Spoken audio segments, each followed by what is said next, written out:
સુવિધા નહીં, કોઈ ફેસિલિટી નહીં, કોઈ આર્મી નહીં, કોઈ પોલીસ નહીં. જ્યારે મોટા મોટા નેતા આવે, કોઈ વીઆઈપી માટે પાછળ કેટલી ગાડી, ઉપર હેલિકોપ્ટર, શેનાથી હાલે છે? ટેક્સ પે કરે છે એના ઉપર નથી.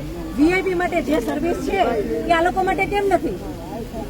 હું નીચે આર્મી કેમ્પમાં ચિલ્લાઈને કહેતી હતી કે ઉપર કેટલા લોકો જખમી છે, તમે લોકો જલ્દી કંઈક કરો. અમે ઉપરથી પડતા આખડતા નીચે ઉતરતી હજી ઉપર કોઈ ફેસિલિટી ગઈ નહોતી. ઉપર આટલું બધું થઈ ગયું હતું, નીચે આર્મીને ખબર કેમ ન પડી કે ઉપર આ થઈ ગયું છે? આતંકવાદી અમારી સામે આવીને ગોળી મારી જાય છે, હિન્દુ મુસલમાનને અલગ કરીને હિન્દુના બધા ભાઈઓને ગોળી મારી છે.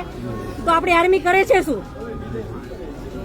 લાખોની સંખ્યામાં આર્મી હતી ત્યાં, અને જે ટુરિસ્ટ પ્લેસ છે ત્યાં કોઈ આર્મી મેન નહીં, કોઈ પોલીસમેન નહીં, કે કોઈ ફર્સ્ટ એડ કિટ નહીં, કાંઈ જ સુવિધા નહીં. એમાંથી એક આર્મી મેન એવું કહે છે કે તમે લોકો ઉપર ફરવા શું કામ જાઓ છો? હવે તમે મને એ વાતનો જવાબ દો.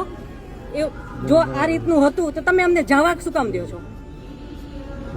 નહીં, હવે મારા ઘરનો સ્તંભ વયો ગયો છે. હવે તમે મને પાછો આપો, મારે બીજું કાંઈ ન જોઈએ. આજ પછી કોઈ દિવસ કોઈ વોટ જ નહીં કરતા. જો આપણી ગવર્મેન્ટને પોતાની જ સુવિધા રાખવી છે, તમારા પાછળ કેટલા વીઆઈપી હોય છે, કેટલી ગાડીઓ હોય છે, તમારો જીવ છે. આ ટેક્સ પે કરે છે એનો જીવ નથી.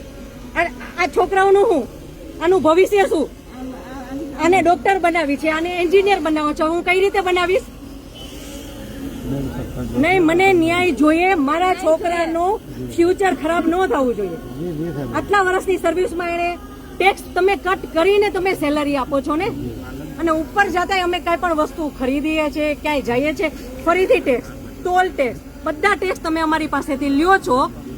તો મારા ઘરવાળાને જ્યારે જરૂર હતી ત્યારે કોઈ ફેસિલિટી નથી મળી. મને એનો ન્યાય જોઈએ. તમે લોકો અહીંયા જ રહ્યો, તમે કયો મને કે તમે શું કરશો એના માટે. આ એક નહીં, આના જેવા જેટલા ભાઈઓ બધા નિર્દોષ હતા, બધાને આવડા છોકરા હતા. નહીં, સરકાર ખાલી કહે છે કે અમે કરશું. આ બધું બની ગયું, આ બધાને હોસ્પિટલ ખબર નહીં શું ફેસિલિટી મળી ન મળી. બીજે દિવસે આટલો કરફ્યુ, આટલી રોડ બંધ, રોડ ઉપર 100-200 જ્યાં જોઈને ઢગલા. નહીં સર, નહીં, સાંભળો, તમારે સાંભળવું પડશે.